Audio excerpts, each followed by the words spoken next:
February 10th, 2026, 6:14 a.m. local time. The South China Sea. A vessel cuts through the pre-dawn waters at 12 knots. No running lights, no wake turbulence from a crew moving topside, no coffee brewing in a galley, no watch officer scanning the horizon with binoculars.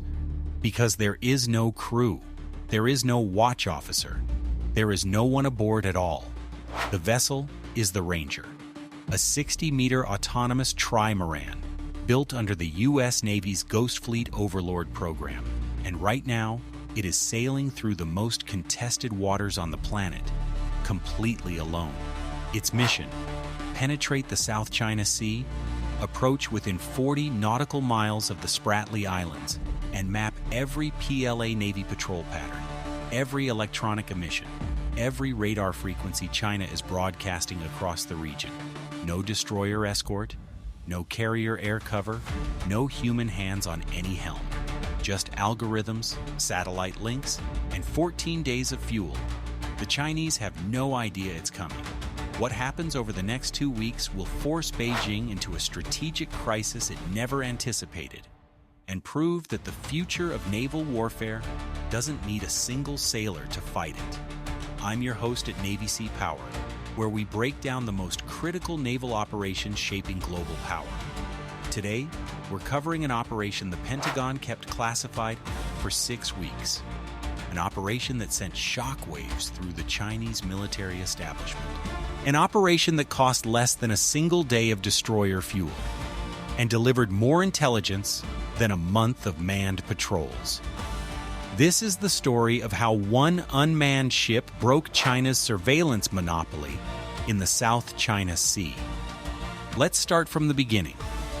The Ghost Fleet Overlord program didn't appear overnight. It was born from a single, uncomfortable truth the U.S. Navy had been forced to confront since 2020. The math doesn't work anymore. The People's Liberation Army Navy has over 370 warships. The United States Navy has roughly 296. For the first time since World War II, the U.S. is outnumbered at sea. Not in tonnage, American ships are bigger, more capable, more lethal, but in hulls, in presence, in the ability to be in multiple places at once. And nowhere is that gap more dangerous than the South China Sea. China claims roughly 90% of the South China Sea as sovereign territory. That's 1.4 million square miles of ocean. They've built artificial islands on reefs that used to be underwater, Fiery Cross, Subi Reef, Mischief Reef, and turned them into full military bases, runways long enough for fighter jets, radar arrays, surface-to-air missile batteries, anti-ship cruise missile launchers, port facilities for warships. Every day, PLA Navy corvettes, frigates, and destroyers patrol these waters. Coast Guard vessels harass Philippine fishing boats. Maritime militia ships, civilian hulls crewed by military personnel, crowd contested zones to assert Chinese presence. Monitoring all of this requires ships, American ships, Arleigh Burke-class destroyers displacing 9,700 tons, crewed by 329 sailors, burning 1,000 gallons of fuel per hour, costing roughly $2.2 billion each to build. Sending one destroyer on a South China Sea patrol costs approximately $2.5 million per week in operating expenses alone. That's the old math. The new math looks like this: Ranger, displacement, 50 tons. Crew, 0. Fuel consumption, 40 gallons per hour. Construction cost, approximately $15 million. Operating cost for a 14-day mission, less than $300,000, including satellite bandwidth. The Ranger can't fight. It carries no weapons, no missiles, no guns, no torpedoes. It can't defend itself against a fishing boat with a rifle, let alone a PLA Navy frigate. But fighting was never the point.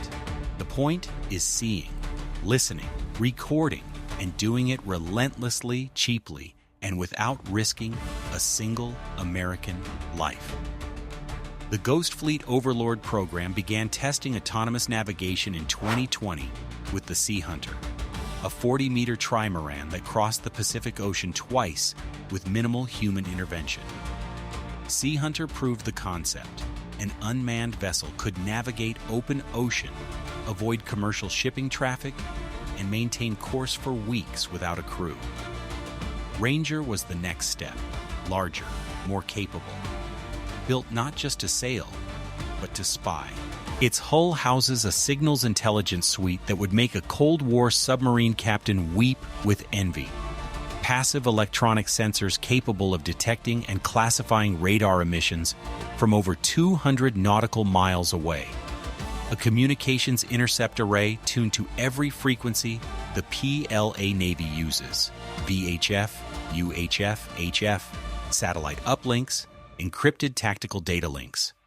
Underwater acoustic sensors that can detect submarine propeller signatures and classify them by vessel type.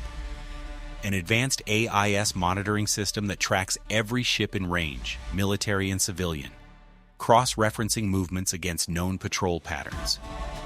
All of this data streams in real time via a military satellite link to a control station at Naval Information Warfare Center Pacific in San Diego.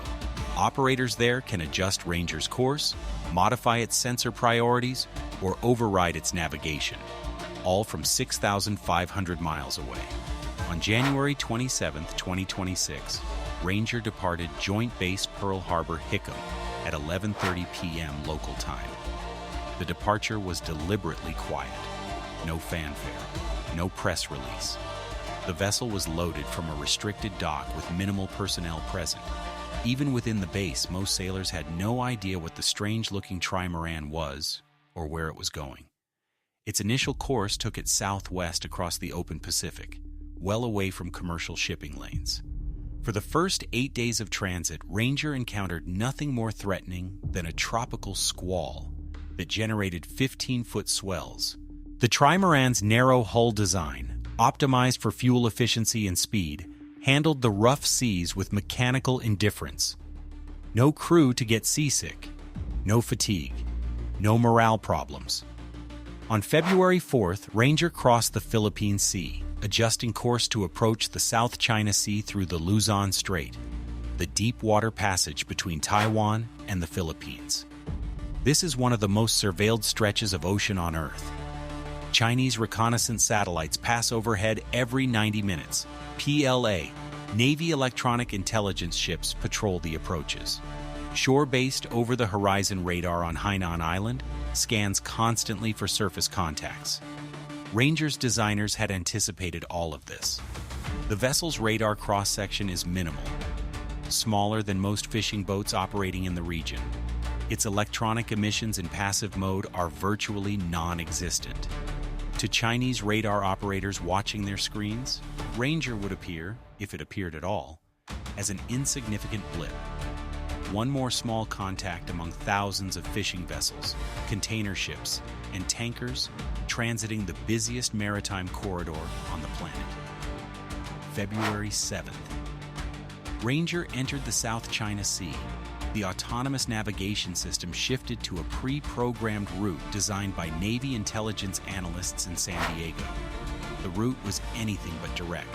Rather than sailing straight toward the Spratly Islands, Ranger would zigzag across the sea, loitering in areas of known PLA Navy activity, pausing near Chinese-claimed features, drifting through patrol corridors where Chinese warships were most frequently detected by satellite reconnaissance. The goal was provocation through presence, not aggressive provocation, legal provocation. Ranger was operating in international waters under freedom of navigation principles. It had every right to be there, but its presence in the heart of China's self-declared territory would force a response, and that response would reveal everything. February 10th, Day 3 inside the South China Sea, 6:14 a.m. A Type 056A, Zhongdao-class corvette designated hull number 601, operating out of China's base on Woody Island in the Paracel chain, detected Ranger on its surface search radar at a range of 28 nautical miles. The contact was initially classified as a fishing vessel based on its speed and radar return, but its course was unusual, heading southeast toward the Spratly Islands on a steady bearing, not following any commercial route or fishing pattern. The corvette's commanding officer ordered a course change to intercept. At 18 knots, Hull 601 closed the distance in just over 90 minutes. At 7:48 a.m., the Chinese corvette was close enough for visual identification. Through binoculars, the bridge watch could see a vessel unlike anything in their recognition manuals. A trimaran configuration, 3 narrow hulls connected by a wide platform, gray paint, no national ensign flying, no visible crew on deck, multiple antenna arrays and sensor domes, but no weapons. The commanding officer of Hull 601 picked up his radio.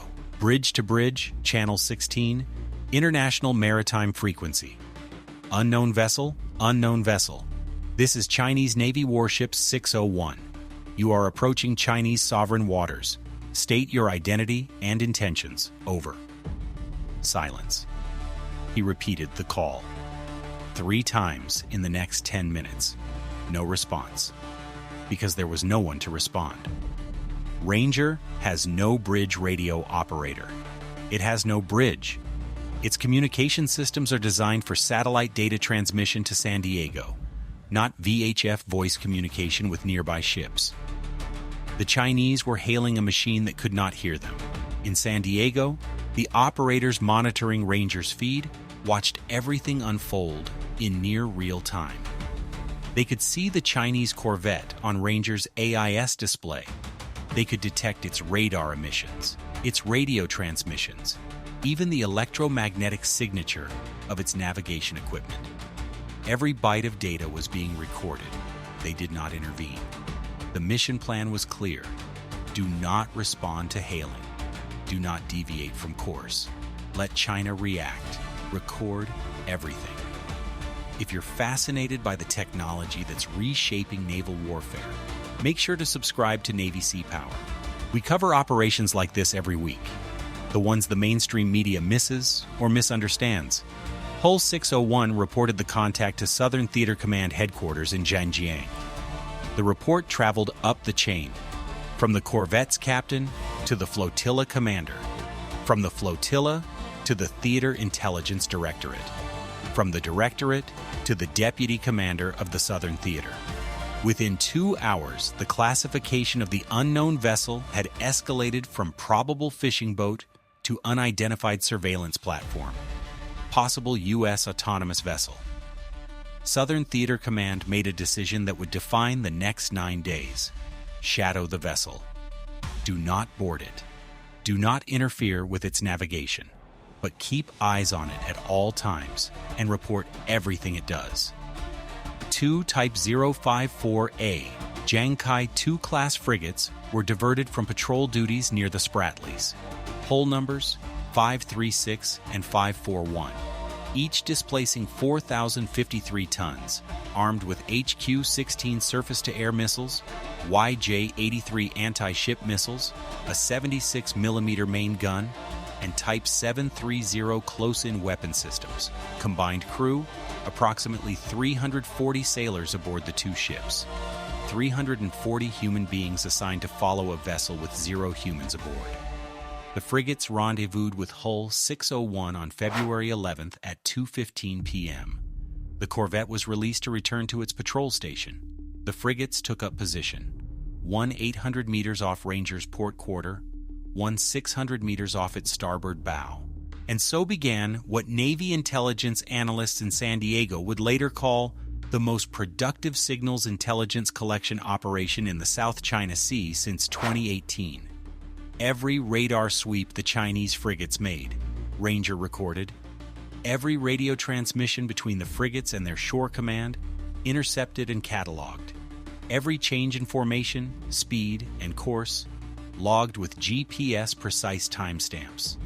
The frigates' electronic warfare suites, their fire control radars, their identification friend or foe systems, their encrypted data link protocols, all of it bled electromagnetic energy into the surrounding environment and Ranger absorbed it all like a sponge.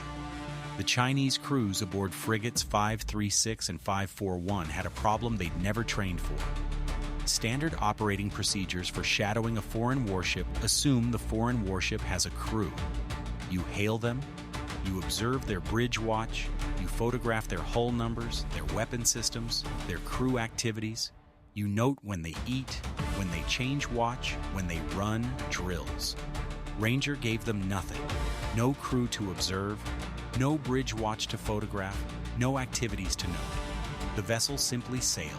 Steady course, steady speed. No visible reaction to the Chinese warships flanking it. February 12th, day 5. The situation escalated. Frigate 536 closed to 400 meters, then 300. The commanding officer was apparently testing whether the vessel would react to close approach, a standard intimidation tactic used against manned warships in the South China Sea. When a Chinese warship closes aggressively on a U.S. destroyer, the American ship must maneuver to avoid collision. The Chinese captain watches the reaction, gauges the American crew's discipline, and reports back. Ranger didn't react. Its collision avoidance algorithms detected the approaching frigate, calculated that no collision was imminent at current courses and speeds, and maintained its programmed route. The San Diego operators watched with something between professional satisfaction and dark humor. One of them, according to sources familiar with the operation, said simply, "You can't intimidate a robot." February 13th, Frigate 536 closed to 200 meters. This is dangerously close for warships operating in open ocean. At this distance, at this distance, a minor course deviation by either vessel could result in collision within seconds. The international rules of the road, the maritime traffic regulations that govern ship movements, require vessels to maintain safe distances.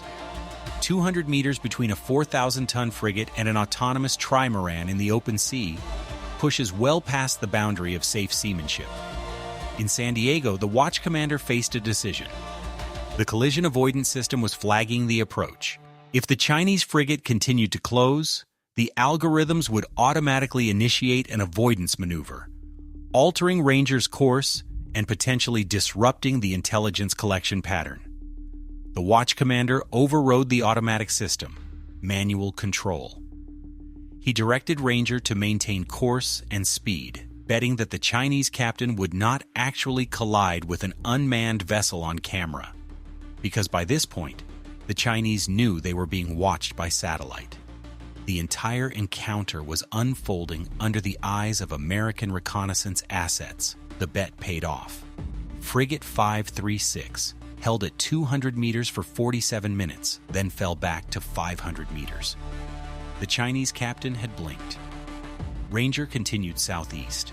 On February 14th, it entered the waters surrounding the Spratly Islands. This is the most militarized zone in the South China Sea. China has transformed 7 reefs into artificial islands. 3 of them, Fiery Cross Reef, Subi Reef, and Mischief Reef, into full-scale military installations with 3,000-meter runways, reinforced aircraft hangars, missile shelters, radar towers, and port facilities. Ranger's closest approach to Mischief Reef was 38 nautical miles, well within international waters, but close enough to capture detailed electronic intelligence on every radar and communication system operating on the island. The data was extraordinary. Mischief Reef alone was broadcasting on 14 distinct radar frequencies simultaneously.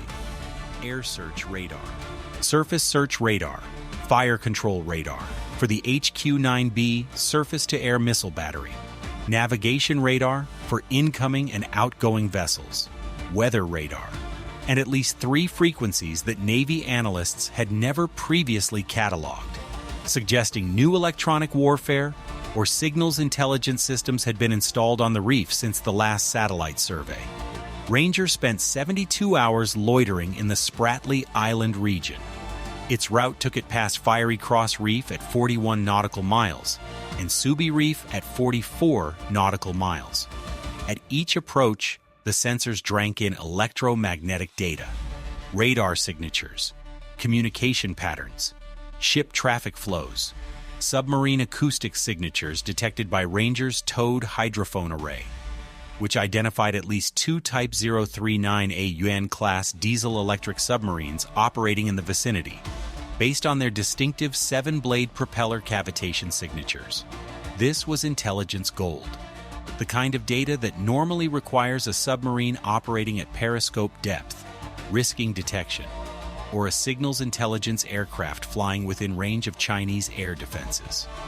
Ranger collected it by drifting through contested waters like a ghost, but China wasn't passive.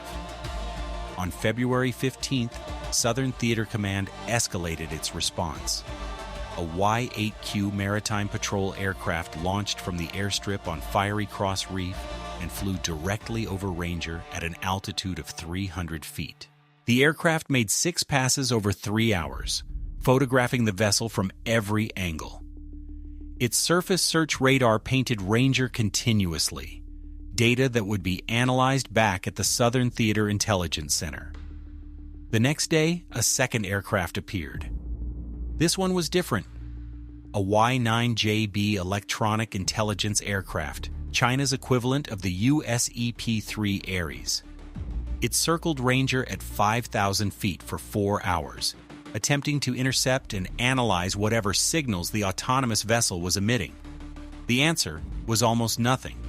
Ranger's satellite uplink used frequency-hopping spread spectrum encryption that is effectively invisible to conventional signals intelligence. To the Chinese electronic warfare specialists aboard the Y-9JB, Ranger appeared to be broadcasting barely more than background noise. This frustrated the Chinese analysts enormously. Sources familiar with intelligence assessments of the operation described intercepted communications between the Y-9JB crew and their shore command as increasingly agitated. The Chinese couldn't determine what data Ranger was collecting, how it was transmitting, or who was controlling it. They knew one thing: it was American. And it wasn't leaving. February 17th. Day 10. The diplomatic channel opened. Beijing's Ministry of Foreign Affairs summoned the U.S. ambassador to China for what diplomatic cables described as a forceful exchange. The Chinese position was unambiguous. The deployment of an autonomous military vessel in the South China Sea constituted, in their words, an irresponsible use of autonomous weapons technology in proximity to Chinese sovereign territory. The American response, drafted by the State Department in coordination with the Pentagon, was carefully calibrated. The Ranger carried no weapons. It was a research vessel conducting routine maritime observations in international waters, consistent with established freedom of navigation principles.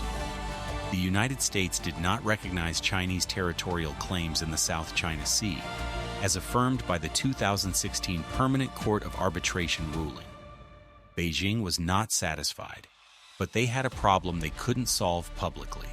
Boarding or seizing an unmanned American vessel would be an act equivalent to capturing a U.S. military asset, potentially an act of war. Sinking it would be even worse. And simply ignoring it was strategically unacceptable, because every day Ranger operated freely in the South China Sea, it demonstrated that China's claims of sovereignty were unenforceable. Like and share this video if you want to see more breakdowns of autonomous warfare technology and its impact on great power competition. The 2 Chinese frigates continued their escort, day after day. 340 sailors standing watch around the clock to shadow a vessel with no one aboard. The irony was not lost on the analysts in San Diego. February 18th, day 11. Ranger's sensors detected something the Navy had been hoping for: a series of electronic emissions from Mischief Reef that didn't match any previously cataloged system. Short duration, high-frequency bursts in a band typically associated with electronic attack systems. Jammers designed to disrupt satellite communications and GPS signals. The emissions lasted only 12 seconds each and occurred at irregular intervals over a 6-hour period. The analysts in San Diego cross-referenced the data with satellite imagery of Mischief Reef taken within the previous 48 hours. New construction was visible on the reef's southern platform, a structure not present in imagery from 30 days earlier. Preliminary assessment: China was installing a new electronic warfare capability on Mischief Reef, and Ranger had captured the system's test emissions.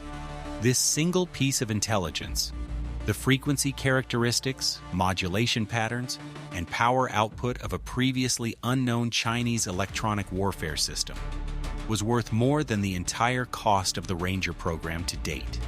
Knowing what a jammer does before it's used in combat means you can build countermeasures. You can reprogram satellites to resist it. You can develop tactics to operate through it. China was testing a weapon in its own backyard, assuming no one was listening. Someone was always listening. February 20th, day 13. Ranger began its withdrawal. The autonomous navigation system executed a pre-programmed course change, turning northeast toward the Luzon Strait.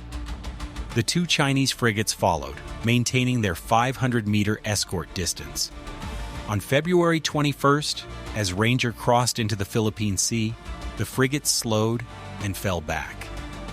They had reached the edge of their operational comfort zone, the boundary beyond which Southern Theater Command didn't want to commit assets. The last intercept recorded by Ranger from Frigate 536 was a radio transmission to Shore Command. Contact departing area of operations. Returning to patrol station. 14 days. 0 casualties.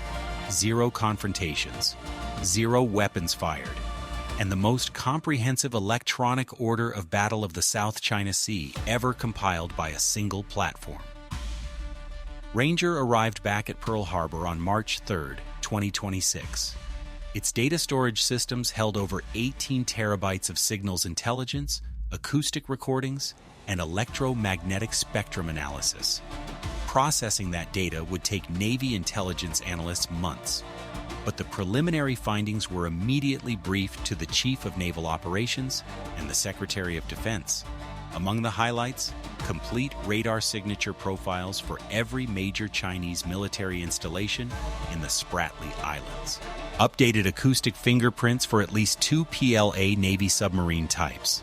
Identification of a previously unknown electronic warfare system under testing on Mischief Reef. Detailed patrol pattern analysis for Chinese surface combatants in the region, including timing, routes, and communication protocols. And one finding that changed the strategic calculus entirely. Evidence that China's radar coverage in the central South China Sea has a gap. A 40 nautical mile corridor between the coverage areas of Fiery Cross Reef and Subi Reef, where surface contacts cannot be continuously tracked by shore-based radar. Ranger had sailed through this corridor on February 14th without triggering a single shore-based detection. It was found only by the frigates already shadowing it. For U.S. war planners, this gap was an open door. The Pentagon kept the operation classified for 6 weeks. No press release, no briefing. The first public indication that something had happened came on March 22nd, when a defense reporter at the Associated Press published a story citing 3 anonymous defense officials who described an autonomous surface vessel mission in the South China Sea. The Pentagon's official response neither confirmed nor denied the report, but the evidence was already visible from space. Satellite imagery taken on March 15th and published by a commercial imagery firm showed new construction activity on Mischief Reef. A facility that hadn't existed in January imagery was now clearly under construction on the reef's eastern platform. Subsequent analysis by Defense Intelligence open-source researchers identified the structure as consistent with an electronic warfare installation. Specifically, a facility designed to house high-power radar jamming equipment capable of disrupting satellite navigation and communications over a wide area. China was building a countermeasure to Ranger. They were trying to create an electronic denial zone that would blind or disable autonomous vessels operating in the South China Sea. The speed of the response told the Americans everything they needed to know. China was scared. Not of the Ranger itself. The Ranger is unarmed. It weighs 50 tons. A fishing trawler could sink it. What terrified Beijing was the concept. The idea that the United States could deploy dozens, eventually hundreds, of unmanned vessels across the South China Sea, each one quietly mapping Chinese capabilities, each one costing a fraction of what a single destroyer patrol costs, each one putting 0 American lives at risk. Because here is the equation that keeps Chinese strategic planners awake at night. A single Arleigh Burke-class destroyer costs $2.2 billion. It takes 4 years to build. It carries 329 sailors whose lives represent irreplaceable political liability. Losing one in a confrontation would be a national crisis. Ranger costs $15 million. It can be built in 18 months. It carries 0 crew. Losing one is an insurance claim. If the United States builds 50 Rangers, which the Navy's current budget can support without redirecting funds from any other program, it can maintain persistent surveillance across the entire South China Sea, every day, every hour, every minute. No rotation schedules, no crew rest requirements, no family separations, no political risk. China would need to assign warships to shadow every single one. 2 frigates per Ranger, as this mission demonstrated, means 100 Chinese warships permanently tied down in escort duties, doing nothing else. Not training, not patrolling, not projecting power, just babysitting robots. The cost asymmetry is devastating. China would be spending billions to counter millions, assigning its most advanced warships to follow vessels that cost less than a Chinese admiral's staff car fleet. This is the strategic concept the Pentagon calls distributed maritime operations. Instead of concentrating capability in a few large, expensive, heavily crewed warships, spread it across many small, cheap, autonomous platforms. Force the adversary to respond to each one. Stretch their resources. Drain their capacity. Subscribe if you want to see how the Navy responds to threats like this. And Ranger is only the beginning. The Navy's next-generation large unmanned surface vessel program, designated LUSV, envisions autonomous warships up to 60 meters long that carry not just sensors, but weapons. Vertical launch cells for missiles, anti-submarine torpedoes, electronic warfare suites that can jam enemy radar and communications. An LUSV wouldn't just watch, it would fight. Imagine a scenario 5 years from now.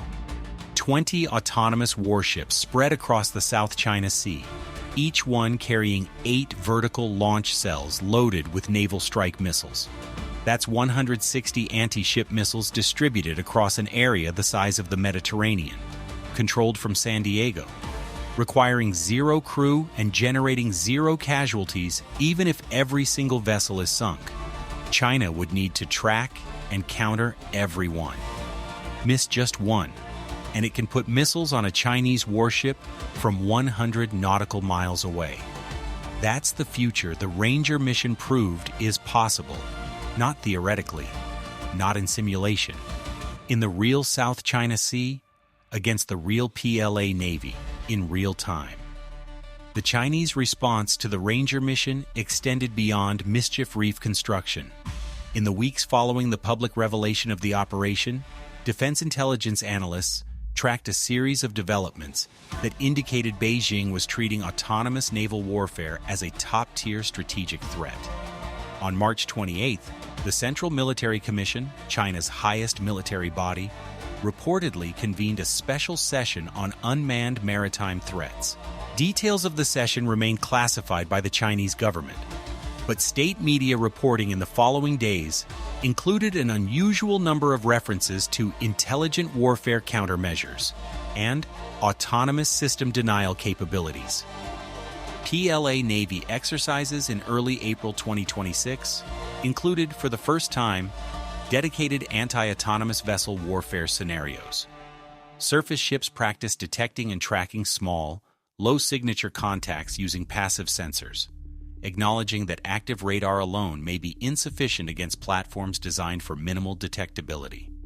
And in a move that surprised Western intelligence analysts, China accelerated the deployment timeline for its own autonomous surface vessels. The Jerry USV, a Chinese autonomous warship prototype that had been in testing since 2022, was observed conducting extended sea trials in the Yellow Sea in late March, 3 months ahead of its previously assessed schedule. The message was clear. China understood that the game had changed, and it was scrambling to catch up.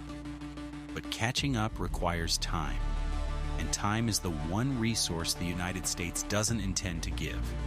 The Navy has confirmed, through carefully worded budget documents and congressional testimony, that 4 additional Ranger-class autonomous vessels are under construction. Deliveries are expected between late 2026 and mid-2027. Each will carry upgraded sensor packages incorporating lessons learned from the February mission. A fleet of 5 autonomous surveillance vessels rotating through the South China Sea on continuous deployment would give the United States something it has never had before: persistent, real-time awareness of every Chinese military movement in the region. Every ship, every submarine, every aircraft, every radar emission tracked, recorded, and analyzed 24 hours a day, 365 days a year, for the cost of a single guided missile destroyer. The implications extend far beyond the South China Sea.